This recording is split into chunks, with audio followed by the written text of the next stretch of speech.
Summoner's War Chronicles. Is it good or is it stinky? Well, we're gonna figure that out today. Let's see how good this game actually is. This game is an MMO take on the Summoner's War series. So if you guys like the Summoner War universe, then you might like this game like that. But yeah, guys, it's an MMO, so it is a completely different game from the original Summoner's War game. So yeah, let's go ahead and talk about the pros and cons, and is this game worth your time playing? So pro number one, it's an MMO. Now you might say, being an MMO is part of the game, it's not a pro. And to that, I say you're kind of right, but the reason I'm saying MMO is a pro is because usually MMOs start off with a lot of content. They already release a lot of content when the game is released, so you won't get bored of the game fast. So do keep in mind, I don't know what all of these modes are right now because I haven't unlocked them. The story for this game is pretty long. It took me about 2 hours to actually complete chapter 1 of this game. Now that's because I'm coping out and talking to chat, but for you guys it would probably take about an hour to complete chapter 1, and there's a lot of chapters in this game. So let's go ahead and talk about the events now. The Karios, Galagos Ruins, Trial of Ascension, Spires of Ascension, Path of Growth, Expedition, Party Dungeon, Battlefield, and Arena.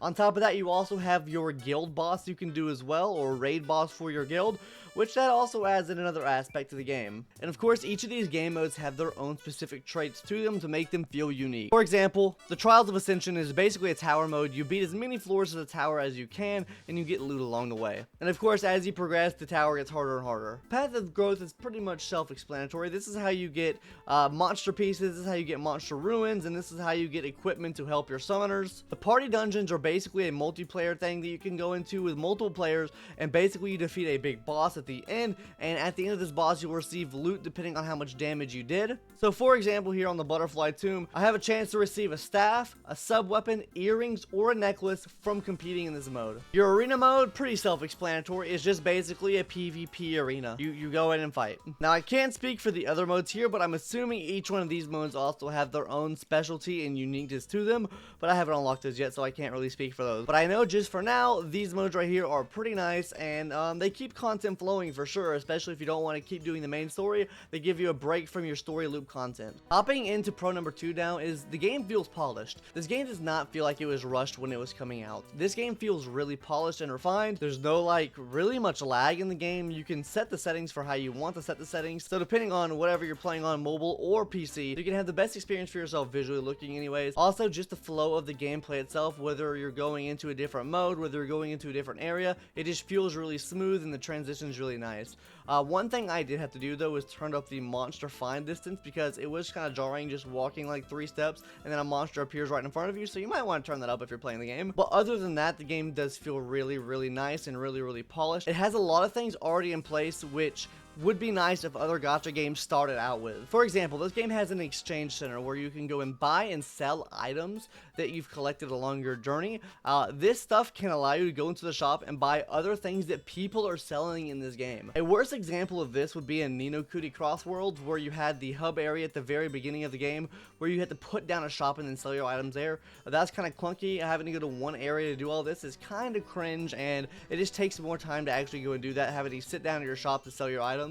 Whereas in this game, you can just go to the shop and sell it at any time. Also, something pretty nice is the ability to reset your skill tree. So say you go into the game and you level up these skills and you say, oh, I don't like that anymore. Well, this game's got your back because you can actually reset your skills for free when you're before level 60. So when you hit that level 60 mark, you know exactly the build you want to have, and then you can go from there. This is a really nice feature that most games I feel like should have, an ability to reverse a character to get all of the materials back that you poured into that character. But yeah, that's about does it for pro number 2. So let's go ahead and talk about pro number 3 now, is character depth and character building. Guys, this is an MMO, so obviously I think you would know this, but if you don't, this game has a lot of character building. It has a lot of gear, it has a lot of equipment, it has a lot of tinkering you have to do with these characters. It has a lot of time and effort you need to put into these characters to get the exact substats you want, to get the exact abilities you want, and to get the team to work the way you want the team to work. For example, hopping into your monsters itself, which is actually a pretty unique aspect of this game in and of itself. But of course, you have your level up system, then you have to level up your skills,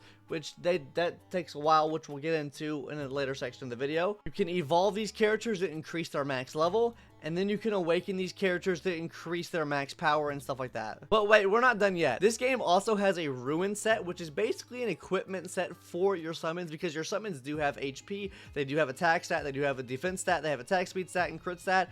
So this game does have equipment for all of your monsters. Considering you can run up to 3 on a team, this gets very, very grindy for getting the correct ruins and the best ruins for your team. So guys, be prepared for that. Not to mention you have the transformations too. Ooh, woo, these are kind of cute. As far as the equipment for yourself goes, guys, you can equip one type of every weapon type in the game, that being a fire type, water type, grass type, light type, and dark type. And these are easily exchangeable in your sub menu when you're in the game, so it's really easy to swap out between these classes whenever you want to swap out between them. And then other than weapons, you also have equipment itself, being like earrings, garments, and stuff like that increase your stats along the way. Now guys, of course, there's a lot more pros to this game that I didn't talk about in this section right now, like the auto battle system, or how easy it is to navigate the UI and the battle system and stuff like that. But I feel like those are too small points to actually talk about in the pro section. But with that being said, let's go ahead and talk about the cons of this game now. This game could get kind of rocky, guys. Of course, with this being an MMO gacha type game, there's going to be a really big pay to win aspect to this game, and the pay to win aspects in this game are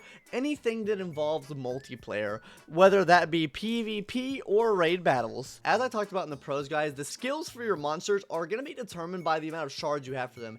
And the amount of shards you have for them depends on how many times you've pulled them. So if you're a whale in this game and keep doing your gacha, you're going to keep getting shards and level up their skills. So that means in PvP and in PvE content that requires multiplayer, they are going to wash you. They're going to wash you on damage, and they're going to wash you basically on every single front. With PvP, you know how that goes. You're going to go into the match and get absolutely stomped on. And in PvE, it gets a little bit more sussy, because whenever you hop into a raid or something like that, the top damage dealer from that raid is going to get the best rewards. And if you're in there with a whale, you are not getting the best rewards. And keep in mind, you can only do these raids a certain amount of times a day. So if you get unlucky and play with a whale, then good luck getting your top level loot. But yeah, overall, having like a gacha system or having stuff in game that can allow people to pay to get better stats and stuff like that really does hurt the game in a way. I think it really can hurt the free-to-play people in this game. For example, we saw this with Ni no Kuni and Diablo Immortal, having both pay-to-win aspects in it and a gacha system in them, and you see how that went. They both died pretty quick. But on the bright side with this game is more free-to-play friendly than both of those games, so it might not turn out like those games, but we'll have to wait and see how that goes. Number 2, the combat. The combat feels kind of clunky, I'm not gonna lie, guys. I've played other MMOs in the past, and the combat hasn't felt as clunky, but in this game, I feel like the targeting is really bad. When you're trying to target a certain enemy, you have to hit a bunch of different keys to try to target the enemy you want to target, or you have to stop doing your combat, have a select your key, select a target, and then start attacking that target. The AI for target tracking is not that good. Sometimes like, your character and monsters will just go and attack just things that are invulnerable while you have other things attacking you, which doesn't make any sense. Also, the combat itself feels kind of clunky. The dash is nice. You can get 2 dashes. I feel like the dash recharge is a little bit too long. That might just be me though. And as far as like using abilities and stuff, it feels really stagnant to use those abilities. Now, not to say they don't look good or anything, it just feels really stagnated when you're in battle. And con number 3. Now, this could be a pro or a con depending on who you are, but I just put it in the con section because I feel like this should be said. This game is very grindy. You have to grind a lot in this game to get good equipment and stuff like that, especially if you're free to play. So if you don't like really grindy games or games that take a lot of your time, then this is not the game for you, let me tell you. If you do like those games, then yeah, play this game, because I think you'll enjoy your time in this game. Overall, it's pretty fun. I like the gameplay loop itself, with the amount of content you have in the game, but this game is very grindy and very time consuming. It's not something where you can just get on, do a couple dailies, and get off. If you really want to get good loot and stuff like that in arena and for PvE content, you need to grind this game. You're going to need to have high levels and stuff like that, because the story does take a long time to progress through, and to unlock other content in this game, you have to progress through that story, meaning you have to put a lot of time into this game to actually unlock this content. And on top of that, to get out of areas as well, it requires to beat basically every sub-quest in that area. So you have to beat all the sub-quests, and then you continue through the main story, get to the next area, and that's just a grind in and of itself. Anyways, guys, overall, I think Summoners War Chronicles is a pretty darn good game, and I have been enjoying playing it, so I think you guys should try it out and play it too. It feels a lot better than some of the other MMO gacha games that have come out, and I think you guys might enjoy it. Anyways, guys, if I were to give this game a rating out of 1 out of 10, I would probably say this game's a solid 7 out of 10.